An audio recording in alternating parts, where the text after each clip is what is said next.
Hi, I'm John Watt, and welcome to Ever Wondered. Achieving a sustainable society may be the biggest challenge of an entire generation, and the generation of power is the biggest part of that challenge. It seems that our love affair with oil is ending in tears. Many suggest that we are nearing the peak of global oil production, and from there, it will be a short and painful trip down. We have already made good use of natural energy sources, and almost 3/4 of our electricity comes from renewable sources, the majority from hydro. But it is this small chunk of new renewables that we are looking to expand to take the place of fossil fuels and meet our rising energy needs. This week, I'm talking to the Kiwi scientists that are researching these alternatives. First, I'm off to Scion Research in Rotorua. Trevor Stutheridge is looking into some new uses for one of our oldest fuels. What we're doing is we're taking wood and we're breaking it down into sugar, and we're turning the sugar into biofuels. Wood is part of the new generation of biofuels. The first generation used oils, sugars and starches. If you look at cornstarch-based biofuels, then for every litre of oil you use to drive the tractor, etc., you get the equivalent of 1.4 litres of biofuel back, so pretty close to neutral. But with wood material-based biofuels, you get about 4 litres of bioethanol back for 1 litre of fossil fuels. The first generation fuels use food crops, but the disadvantage is that this can lead to price rises and food shortages. The advantages of our technology is we're targeting material that isn't for food, so that's trees, so in that case we don't get into food competition issues.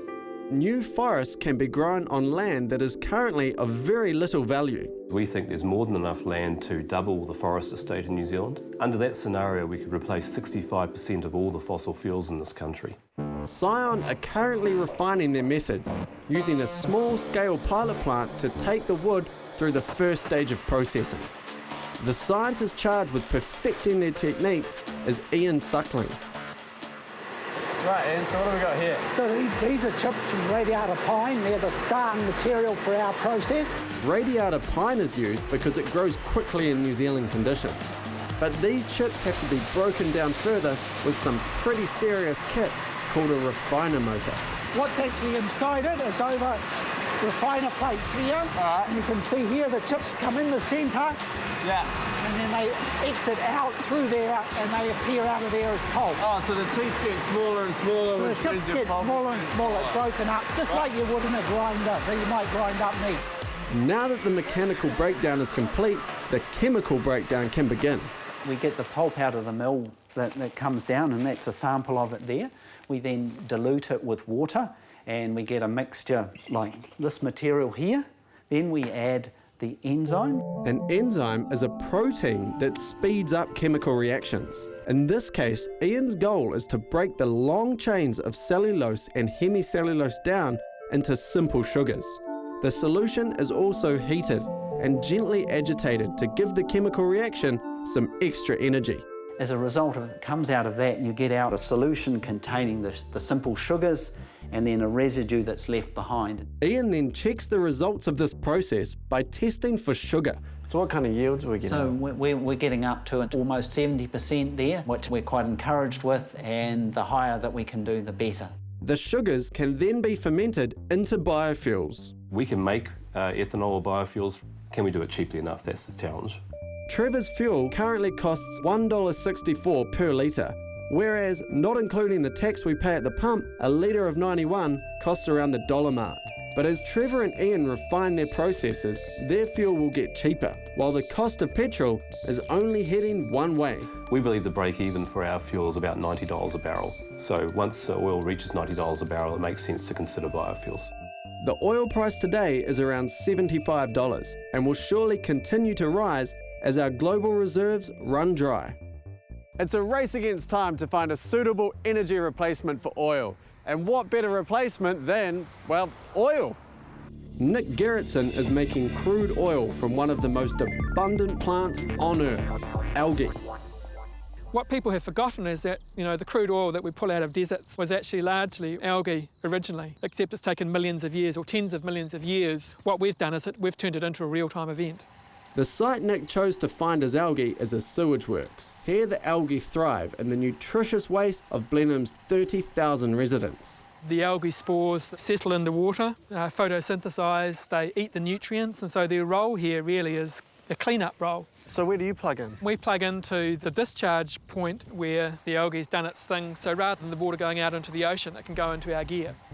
A huge innovation in this system is to plug directly into existing infrastructure so that the minimum of new engineering is required. Nick also wanted the technology to be transportable so it could be used at any wastewater processing plant in the world. What we did, we gave our staff the challenge saying, okay, well, here's a pond, here's a container, you have to work out a way of taking that green algae out of that water, and all the gear has to fit in there. So they sort of had a year and a half of like blowing stuff up. So this is the final product? Yeah, when you can sort of see it's got sort of oily characteristics. That's Yeah, right. it looks quite appetising. So once we've taken this out of that, we end up with cleaner water as well. 5.3 billion litres of water from this plant alone currently flows into Cook Strait. So by us taking the algae out, we release that 5.3 billion litres of water so it can potentially be used for irrigation purposes. This cleaner water can, of course, be sold, offsetting the cost of producing Nick's green crude. The algae from Blenheim now heads to Nelson. Paul Dorrington is a scientist who's speeding up the process of making crude oil by a few million years. Here is the algae paste, so you can get a whiff of that. It's kind of like sushi and burnt hair. Yeah, it's very marine. So mix it all around, get it into a nice, even consistency before we feed it through into the rest of the process. Paul is secretive about his techniques, but they mimic the natural process of turning algae into crude oil by adding temperature and pressure. But the key step is to add catalysts. These speed up the chemical reactions. So here is where we're collecting the biocrude out of the process. And what we can see in here, we have a quite a viscous material. Yeah, it's quite solid, eh? It's quite solid, absolutely, yeah. This has a whole range of different materials in it. Crude oil can be used in countless applications, from fuel to pharmaceuticals, and Paul's green crude is no different. His latest accomplishment is to create the first ever aviation fuel from wild algae. Just straight out of nature and into the jet engine. Into the jet engine, yeah. Awesome. We were only into this by not even 2 years, and we were already getting calls from Boeing. And so for a small New Zealand innovation company, it's actually relatively surreal to walk through some of the largest, most strategically important doors in the world. These doors were opened by an incredibly economical process that taps into existing infrastructure and makes everything it produces more valuable. If we include the water remediation revenue, we have a per barrel price for crude oil, which is between 77 US and 80 US a barrel. That is only a little more expensive than today's rising oil price. So Aquaflow's science looks like it will have a bright future. There's no reason why this technology couldn't be applied ubiquitously around the world in open oxidation pond scenarios. That is exciting. I'm here at Industrial Research Limited, where there's a company that's leading the world in the cutting-edge field of high-temperature superconductors. Bob Buckley is the manager of the team conducting this revolutionary science. Superconductors are materials which allow you to conduct electricity with unmeasurably low electrical loss. Normal power lines use copper wire and lose between 7 and 9% of the energy as heat due to resistance. Because superconductors have no resistance, none of the energy is lost and the wire doesn't heat up. This means you can put loads of current through it without it melting. So this is a good example here of the advantage of superconducting cables over copper. So you can see this bar here is very much larger than this small superconducting cable. Both these objects will carry 2,000 amps. So this thin little cable carries as much electricity as that. That's right. That's amazing. But this benefit does come at a cost. You've got this great advantage of unmeasurably low resistance, but the penalty is it has to be run at a low temperature. Minus 163 degrees Celsius to be precise. This might seem an extreme temperature, but the previous generation of superconductors operated at minus 269 degrees, almost absolute zero. The expense of the refrigeration engineering required to keep the cables cold means it is only economical when a lot of power is involved. One immediate application is bringing power into very dense city centres. New York City already has a few superconducting cables now. Bob's company led the world by finding this superconducting material. However, it is a ceramic. This is like your cups and saucers. If you drop them on the floor, they break. You've got to turn that into a wire. That's the biggest challenge, and that's why this technology has taken 20 years to just start to enter the marketplace. Engineering genius Rod Babcock was the man given the seemingly impossible task of turning this material into usable cables. It's actually quite a complex composite structure here. Only 1% of that piece there is actually superconductor. You start with 60 microns of stainless steel. On that you put about a micron of superconductor. So you've got all that electricity going through 1/1,000,000th of a metre of superconductor material. Absolutely. The analogy is, what we have here is 2 cream crackers with a smear of butter and a bit of jam, and the jam is our superconductor, if you like, but brittle. And we want to cut and shape that without breaking the cracker and without smearing the jam out. So that's actually really hard to do. And it took a bit of development effort, and this is what we ended up with here. So this is an automatic process now. This is your machine, there's your name. Yeah. So built and designed by you, awesome. Yeah, so it was developed here in New Zealand. Oh, can we fire it up? We certainly can. Rod's machine cuts and shapes the tape so it can be made into a cable. Internationally, other groups have tried to do an automated process like this, but nobody else has really been able to maintain the superconducting properties. We can produce hundreds of metres in a go. So you can make hundreds of metres of this high-value stuff a day? We can make hundreds of metres of this high-value stuff in just over an hour. That's pretty impressive. The most obvious use for a cable is plain old power transmission, but that's only the tip of the superconducting iceberg. Possibly the application with the greatest potential is the wonderful world of magnets. Without magnets, you'd be back in the Stone Age, because most of the systems that we use are powered by electricity, which is generated with some form of magnetism. This is because magnetism and electricity generation are inextricably linked. A magnet has 2 poles, north and south. These poles are attracted to each other, so a magnetic field passes between them. Now let's look at a conducting material. It conducts electricity by moving electrons, but when there is no current, the electrons are relatively static. If we bring a magnet towards the conductor, its magnetic field causes the electrons to move, creating a current. Then things get even more interesting. This current creates a magnetic field of its own. Here we've got a sample of the superconductor wire, but it's not in its superconducting state yet. To do that, I've got to cool it to around minus 200 degrees Celsius, which I'm going to do with liquid nitrogen. The colder the superconductor becomes, the greater the conductivity, and the stronger the magnetic field it can generate. So to test this, we'll add a magnet. And it levitates.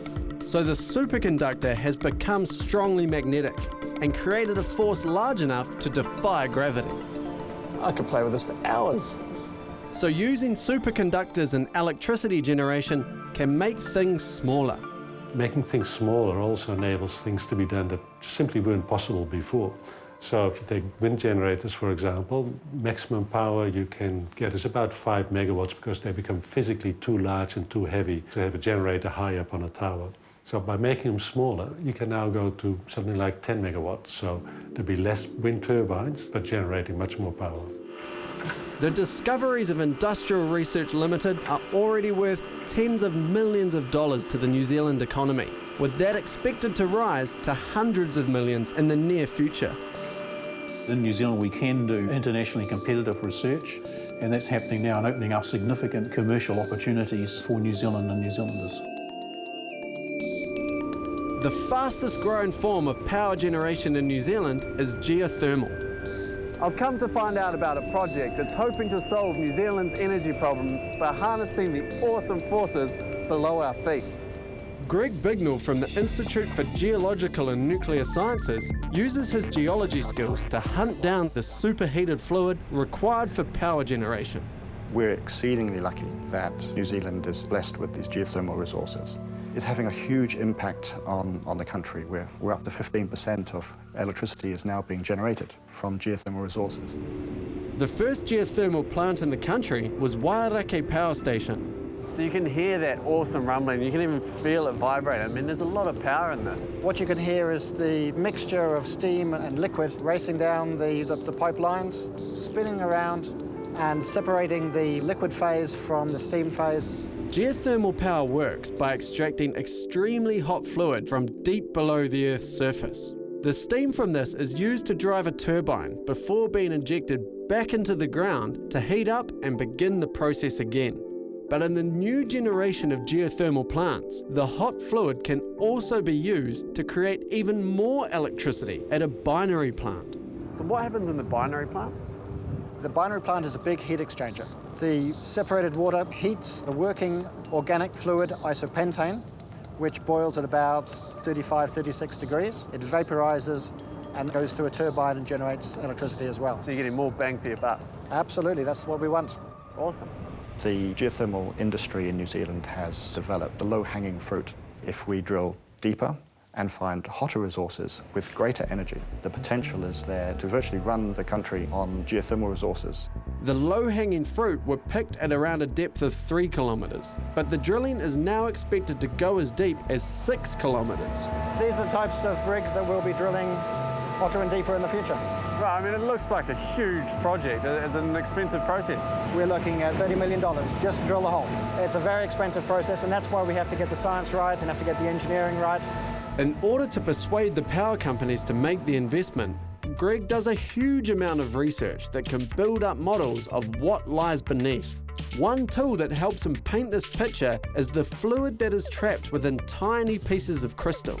These crystals were formed in geothermal fluid deep within the earth and carried to the surface. The fluid that's trapped in there is a sample of the fluid that was moving through the rock at the time that crystal was formed. By analysing this fluid, Greg can tell precisely how hot it is kilometres below. To do this, he heats up the sample and keeps an eye trained on the tiny bubbles within the fluid. At the point that bubble disappears, that was the temperature at which the fluid was trapped in this crystal. 260.5 degrees. Is that quite hot? In general terms, if it's greater than 250 or 60 degrees, That's the money. that's the money. It is science like this that will ensure the continued expansion of geothermal power generation in New Zealand.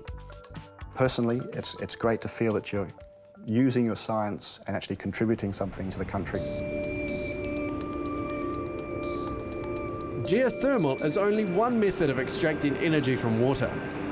If we could effectively harness the immense power of our oceans, we'd solve all of our energy problems. So I'm off to meet some guys that are giving it a go. Alistair Gardner is developing technology that generates electricity from ocean waves. The engineering challenge is quite significant. It's got to be able to interact with the wave energy and absorb it in an efficient manner. And the forces that you get involved are difficult to put up with in an engineered structure. So Alistair is working on a design that works with, rather than against, the awesome forces of the sea. The key thing we're trying to do is extract energy from two different directions, if you like. We call it the multi-mode technique. The inspiration for this technique is the motion of energy within a wave itself. This is circular, so the energy moves in all directions. The team began their testing with a tiny model. Right, Alistair, this is a scale model of the device. What information do you get from this? Well, we can learn an awful lot before we have to scale up, so it costs a lot more money to build bigger devices. Right. What we're doing here is separating the energy flows into two separate motions, a heave motion and a pitch motion. The land, can we get some heave motion first? So this is the up and down. This is the up and down motion. So this is what traditional wave generators will get. So we're separating them out so as you can understand the principle. And The idea is to use as much of the complex energy a wave produces as possible to move the triangular float up and down. This motion creates electricity by driving electrical generators in the device's two turrets. What about this one? Now we can create slowly a slight movement, and you'll see how the hole is starting to move backwards and forwards. Yeah. So Because the device is anchored, it creates a pendulum motion. This increases the extension angle between the hull and the float. So this mode of movement also drives the generator. The trick is to work the device such that those two motions combine so that we maximise the extension about that pivot point. Right, so you get a lot of force on that pivot. Yeah, a lot of force, and therefore we can extract more power. Once Alistair and his team were confident with their design, they began scaling up. Right, so this is the wave machine. Can you tell me about it, Alistair? Well, this one is what we call our quarter scale device. Oh, this is the quarter of what the thing's going to be. Yeah, that's right. This thing's huge, though. So how much energy can this one produce? Well, this one will produce around about 2 kilowatts peak, which is not a lot. I mean, it's enough to maybe power 2 houses.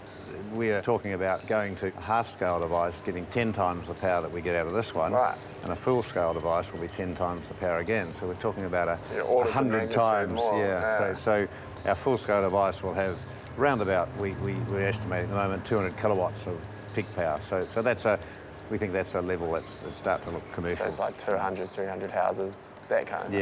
Yeah. And obviously as the technology is developed, we'll scale it up further and maybe get up to around about 1 megawatt per device. Today, the quarter-scale device is being relaunched for another mission, gathering information to help Alistair build the next model. I and my colleagues spent quite a lot of time looking at the sea and recognising the potential of it, dream about achieving the impossible, although realistically we think that it'll be probably 5 years from now before we'll see sort of individual devices in the water. And it took wind technology 30 years to get where it is today and become a viable commercial energy generating form, and wave energy will, we expect, follow the same pathway.